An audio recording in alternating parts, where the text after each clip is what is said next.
Tandaan niyo po, sa lahat ng mga anak, walang anak ang nagtatagal ang galing nang hindi marunong tumanaw sa magulang.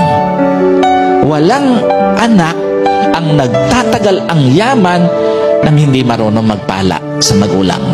At walang anak ang nagtatagal ang tagumpay nang hindi marunong isama ang magulang sa tagumpay. Pag ikaw ay yumaman, gumaling, nagtagumpay sa buhay, at naging masuwayin ka sa magulang mo, tandaan mo, hindi magtatagal yan. Babawiin ng Diyos.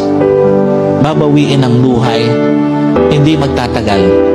Yung dapat ay magtagal sa buhay mo. Ayan, walang anak. Yung magtatagal ang yaman, nang dahil sa yaman, naging mas mababa ang tingin mo sa magulang mo.